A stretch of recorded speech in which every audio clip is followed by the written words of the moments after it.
హే! నేను సామ్య. ఈ వారం ఛాలెంజ్‌తో తిరిగొచ్చాను. కాబట్టి గర్ల్స్ చెప్పండి, మీ మనసులో ఎప్పుడైనా ఆసక్తికరమైన కల వచ్చి చేరుకోవడానికి చాలా దూరంగా అనిపించిందా? అది నా విషయంలో కూడా జరిగింది. ఈరోజు మనం ఆ కలల్లో ఒకదాన్ని తీసుకొని దాన్ని ఎలా నిజం చేసుకోవాలో తెలుసుకుందాం. కలలు కనడమే కాదు, వాటిని నిజం చేసుకోవడానికి ప్రణాళిక వేసుకోవాలి కూడా. ఇంతకుముందు మనం మీ స్వంత జీవితం గురించి మాట్లాడాం. కఠినమైన క్షణాలు, మీరు తీసుకున్న నిర్ణయాల గురించి, మరియు ఆ తర్వాత ఏం మారిందో అనే అంశం గురించి కూడా. మీరు దాని గురించి మాట్లాడటమే కాదు, దాన్ని సాధించడానికి చర్య తీసుకోవడం కూడా చూశారు. ఇప్పుడు నేను మీకు అంజలిని పరిచయం చేస్తాను. ఆమె కూడా మనలాగే కాలేజ్లో చదువుతోంది. జాబ్ ఇంటర్వ్యూలకు హాజరవుతున్నప్పుడు ఆమె మరింత ఆత్మవిశ్వాసంతో ఉండాలని కోరుకుంటోంది.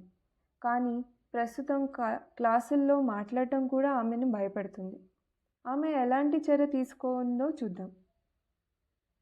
ఆమె కోరిక చాలా చిన్నది. అది ఏంటంటే, నా తదుపరి గ్రూప్ ప్రజెంటేషన్లో నేను స్పష్టంగా మాట్లాడాలనుకుంటున్నాను. అలా చేస్తే ఇంటర్వ్యూలో నేను మెరుగ్గా రాణించగలను. ఆమె తెలివింది కదా.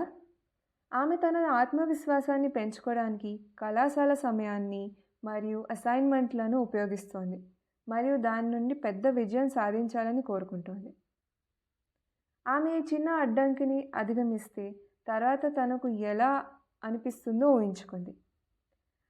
ఆమెకి ప్రశాంతంగా మరియు నమ్మకంగా అనిపించింది. ఆమె తన కలల ఉద్యోగానికి ఒక అడుగు దగ్గరగా ఉన్నట్లు అనిపించింది. కష్టంగా ఉన్నప్పటికీ ఆ ఊహ ఆమెను ముందుకు నడిపించింది. కానీ ఆమెకు ఒక అడ్డంకి ఎదురైంది. నేను మాట్లాడేటప్పుడు నాకు భయంగా అనిపిస్తుంది. నా గుండె వేగంగా కొట్టుకుంటుంది. నేను నా మాటల్ని మర్చిపోతాను అని ఆమె అనుకుంది. ఇది చాలామందికి సాధారణంగా జరిగేదే. కానీ సమస్యను గుర్తించడం ద్వారా ఆమె తర్వాత ఏం చేయాలో తెలుసుకోవడానికి సహాయపడింది. ఆమె ఇలా ప్లాన్ చేసుకుంది. ముందుగా ఆమె తన పాయింట్లను రాసుకుంది. ఒంటరిగా చాలాసార్లు ప్రాక్టీస్ చేయాలని అనుకుంది. తర్వాత తన స్నేహితురాలతో రిహార్సల్ చేసి చిట్కాలు అడగాలనుకుంది. ఆమె ఆత్మవిశ్వాసం పొందడానికి వేచి చూడలేదు. దానికోసం పట్టుదలతో ప్రాక్టీస్ చేసింది. సరే, ఇప్పుడు మీరందరూ ఒక క్షణం ఆగండి. మీరు ఎప్పుడైనా అంజలిగా అనిశ్చితంగా ఉన్నారా?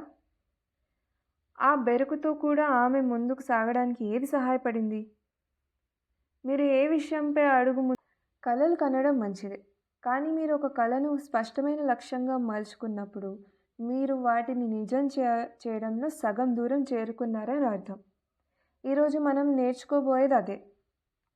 అంజలి వూప్ అనే సాధనాన్ని ఉపయోగించింది. ఇది లక్ష్యాలను సాధించడం సులభతరం చేసే సాధనం. దీని అర్థం విష్ అంటే కోరిక. నాకు ఏం కావాలి? అవుట్కమ్ అంటే ఫలితం. విజయానికి నా నిర్వచనం ఏంటి? అబ్స్టికల్ అడ్డంకి. నన్ను ఏది అడ్డుకోవచ్చు? ప్లాన్ అంటే ప్రణాళిక. నేను తీసుకోగల ఒక అడుగు ఏంటి? ఇప్పుడు మీరు మీ గ్రూపుల్లో పని చేస్తారు. మీరు 2 గోల్ కార్డులను చూస్తారు. ఒక్కో దానిలో వూప్ యొక్క ఒక అంశం మిస్ అయింది. మీ టాస్క్ ఏంటి? కార్డులను చదవండి, లేని అంశం గురించి మాట్లాడండి మరియు వాటిని జోడించి సరిచేయండి. తర్వాత ఆమెకు అదనపు బలాన్ని ఇచ్చే నమ్మకం లేదా మనస్తత్వాన్ని పెంచే బూస్టర్ కార్డుని ఎంచుకోండి. ఇది పూర్తి చేసిన తర్వాత మీ సొంత లక్ష్యం గురించి ఆలోచించాల్సిన సమయం వచ్చేసింది. బహుశా అది మీ చదువుల గురించి కావచ్చు, లేదా మీ డ్రీమ్ జాబ్ గురించి కావచ్చు, లేదా కొత్తగా ఏదైనా నేర్చుకోవడం గురించి కూడా కావచ్చు. మీ గ్రూప్తో మాట్లాడండి, ఆలోచనలను పంచుకోండి, కానీ మీ సొంత లక్ష్యాన్ని రాయండి. మీ వూప్ని రాయడానికి వర్క్షీట్ని ఉపయోగించండి. స్పష్టంగా, నిజాయితీగా ఉండండి.